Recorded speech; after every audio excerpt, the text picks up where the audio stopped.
Hey everybody, welcome back to my channel, and today I'm going to be telling you my story of how I sold over 500,000 books.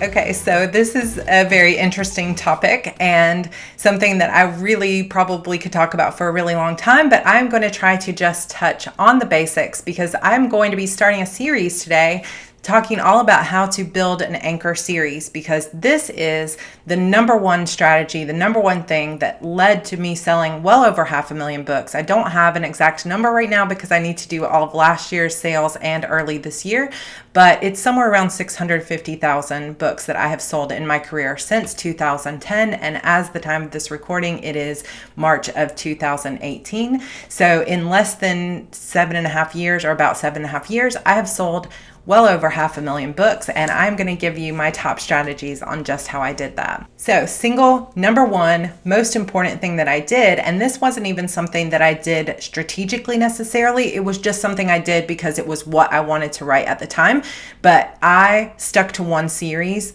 So I'm dealing with some sun issues here, so I apologize if the lighting is strange, but I stuck to a single series, and when readers got to the end of a book, they said, "Ooh, I want to read more." And I just had a link at the back that said, "Here, read book 2, here, read book 3." And I sent them straight through that series. And that was the number one thing that I did for the growth of my own career from the beginning. And it is really, if you look at the people who have really built 500,000, 1 million and up, careers as indies, they did it off of the backs of one single series. So that's why I'm going to be talking about what I call an anchor series. This is like if you take this analogy that we are all, on this really, really rough ocean seas, wide open, of indie publishing, you want to find a place where you can take your boat out and you can put that anchor down. Once you build that anchor series, you will have fans that will be loyal to that series, fans that will become loyal to you. You will be able to build and grow faster than if you had multiple series, multiple genres going at once. So an anchor series is something that will continue to make money for you and continue to be something you can build and grow for years and years to come. For example, my latest release is book 9 of the series that I started all the way back in 2010, and it is still continuing to sell thousands of copies on release.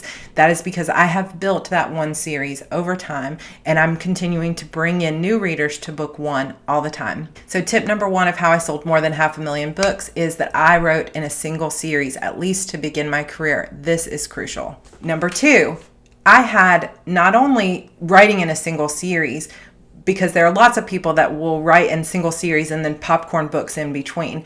I focused those releases in that single series. I did not release anything outside of that series for 2 years. And this was something really, really important to me. Now, you could probably look around and see that people who write faster are able to write in multiple genres at once or multiple series at once. But if you can only write, let's say, between 2 to 4 books a year, I highly recommend that you keep it in a single series so that you can have those releases back to back to back and as fast as possible. My first 2 books happened to come out within 2 months of each other, and then 2 months later came the next book. So it was October, then December, and then February. Then my next book didn't come out until July, but once you have those first 3 books that came out really fast back to back, and readers are starting to see it, and the algorithms are picking you up, and the vendors are starting to recommend you, and the word of mouth is getting there, and people are really starting to be like, "Ooh, this is a good series," and they get deeper into it, then you can start to slow down a little bit and put a little more time in between books.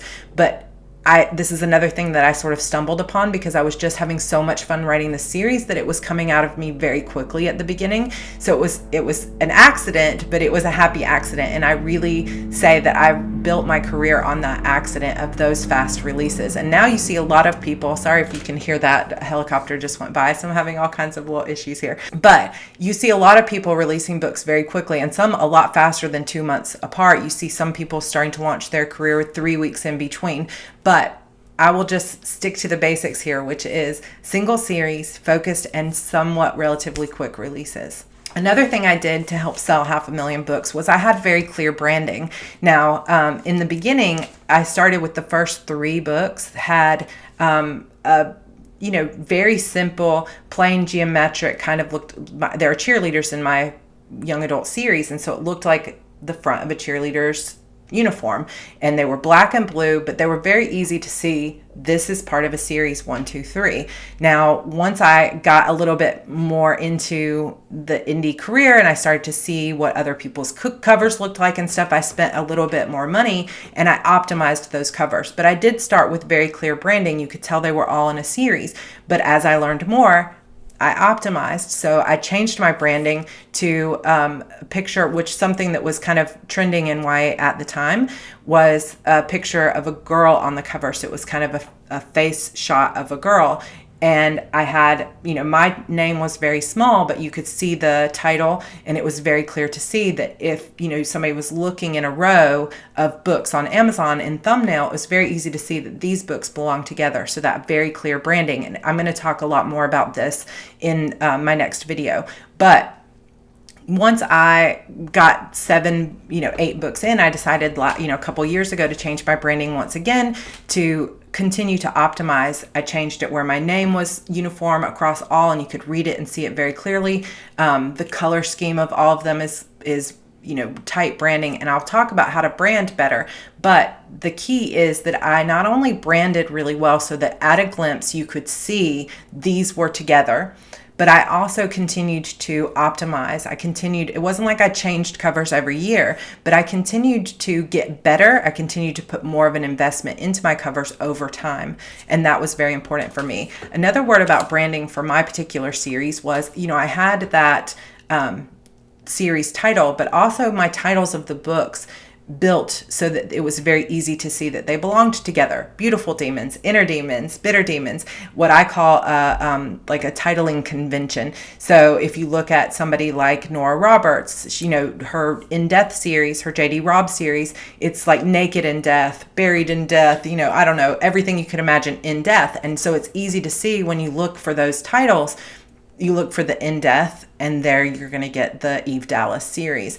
And you'll see a lot of authors doing this. This is something I just sort of stole, I guess, from TradPub and continue to use because I think readers are used to seeing that when things are in a series, they like to have titles that somehow relate to one another. Now, with my Fairhope series, I did something a little bit different, and I did it more like syllables. The Trouble with Goodbye, The Moment We Began, A Season for Hope, A Life with No Regrets, The Fear of Letting Go. It was this kind of pattern of rhythm of speech that I stuck with. And I truthfully think those are not quite as well branded in terms of the titles as, my recent stuff, which is Forgotten Darkness, Beyond the Darkness. You get those same words repeating. And it doesn't mean that you have to repeat the words over and over, but just having a titling convention, a naming convention that allows readers to see that they belong, strengthens your branding. So another thing is that I always continued, because I was writing in a series where there was, each book built upon the next.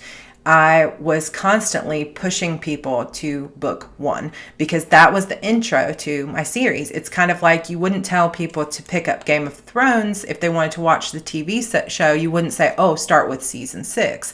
You would tell them, go back and look at season 1. So for me, I always used book 1 as a loss leader. And this again is, not something that I invented. A lot of people do this, but because I was focused in a single series and I wrote many books in that series, it was easy for me to always tell people they could go to book 1. And eventually I did set book 1 free, which brought in hundreds of thousands of new readers to the series because they were able to exchange their time for a free book. And then if they enjoyed that book, they could move on to book 2. So it was like always my loss leader of saying, come in, I'm inviting you into my world. You don't have to spend anything but your time. If you enjoy my world, you can live there for a lot longer because I have all these other books. And that was just a really great strategy that continues to be a strong strategy today.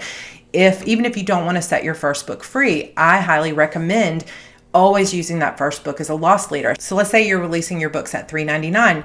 Every single time you release a new book at $3.99, you take book 1 and you drop it to 99 cents or drop it at least to $2.99, get some sales on it, get some eyes on it, tell your fans so that they can, you say, hey, you guys want to bring your family and friends into this series? do it now for 99 cents, and you continue to promote that first book. So it's like, even though you've got new books coming out, you're almost always promoting that first book. And that's one great way to start building that series where you're going to continue to bring in new fans as you grow. So another thing, this is, if you know me at all, you'll know this is extremely important to me. I wrote what I loved, and I didn't, pick what I thought was the most trendy thing. I didn't pick what I thought was going to, sell. Like right now, reverse harem is really popular. Don't go out and write reverse harem. If your goal is to write things that you love, don't go and write something just because it's trendy. Write something that you want to live with for years. Write something that you're going to be passionate about, because I'm telling you, just because reverse harem is popular, if you don't enjoy writing reverse harem, and if you're like, oh my gosh, now I have to Google this because I have no idea what reverse harem even is, then maybe it's going to show. And when readers read that and they're looking for something very specific out of that genre and that trend, they're going to see right through you. They're going to be like, this person is not really that interested in this genre. They're not writing it right. They're not hitting the tropes. They're not hitting what I expect out of it. They suck, and they're not going to continue to read it, and you're not going to grow. Plus, if you're not enjoying writing it, and I'm talking about something you're going to be writing for potentially, I've been writing this for almost 8 years, you're going to get burned out on it, and you're not going to want to do it. And that's going to show through in your writing too. So something that I did was I always wrote what I loved. I started with something that I was so passionate about and so excited about. I wanted to tell this story. I loved this character. Even today, it's like Harper is a part of me. She is me in so many ways. And because I'm so passionate about telling her story and about writing about her, I think that shows through with the writing. Another very important thing that I think gets overlooked in terms of, everybody's like, oh, here's how you market, but people often overlook this, is I continued to get better. I didn't just say, okay, I'm an amazing writer. I'm going to write this series and I'm going to write it as fast as I can. I think that one of the reasons I've had longevity and continue to bring in tens of thousands of fans every year is because I'm always working on craft. I'm always trying to become a better writer. I'm always reading books on how to plot better, how to add more tension, how to add more character arc, how to pace better. I'm always learning, and I'm always I'm not willing to compromise quality for speed. And that is a choice that I've made, but I think that it has led to a long-term career. I think that some people who really started to sacrifice the quality of their work for, I'm going to work, I'm going to hit this trend, I'm going to work this algorithm, I'm going to, put these books out as fast as possible, you've seen their careers slowly begin to die. Now, this is not a judgment on people who write fast. I just want to go ahead and add that, because there are people who can write very fast and continue to keep the quality up. But I think that we all need to figure out what that balance is for ourselves, where we can still continue to get better, continue to grow, continue to be the best author that we can be, but also writing as quickly as we can and pushing ourselves on both of those levels. If you sacrifice quality for speed, you may see your career take off for a short period of time, but eventually the fact that those books aren't really great is going to catch up with you. So I think one thing that has led to having, hundreds of thousands of sales in my main anchor series is that the books continue to get better. Now, sometimes I'm embarrassed when people go back to read that first book, because it is, that's my writing ability 8 years ago. But if you ask my readers, compare my work on Beautiful Demons versus Beyond the Darkness, which is my new release that just came out in January, it's almost night and day. It's the same characters, it's the same heart, it's the same passion, but my writing has grown exponentially. And I think that as we're building our careers, that's something we really need to think about, because, even somebody like Stephen King says that he's still a noob and he still has so much more to learn. And I think that any writer who really is passionate about their work and about their art is always going to feel like there's places where they can get better. And I know that I feel that way. And because I'm always striving to get better, I'm always looking for better twists, more tension, more conflict, raising the stakes in each book. I think that's why my readers continue to pick them up over time and continue to tell people about them. So always, getting better is important. So another thing is that I did what I could to keep fans engaged. Even when I finished my 6-book arc and moved on to a different genre, a different series, I always kept fans engaged with that original world by giving them side stories, by expanding on a backstory of one of my characters, or pulling new people into the world. So it was like if I'm going to have a year between books, I've got maybe a couple short stories or a couple little free things on my blog. I'm posting teasers on Facebook and social media. I'm trying to keep those fans engaged. And I think that has also been important because it keeps people from forgetting about me. It keeps people knowing that I'm still working on that series, that I'm still living in that world. I think one of the things that's so important about building that anchor series is it's not only been what's led to 500,000 books plus sold, it's also been something that's led to a baseline income for me, that even if I don't have a new release for 6 months or 8 months, I always have $10,000 or more coming in per month because that series continues to sell and it continues to grow.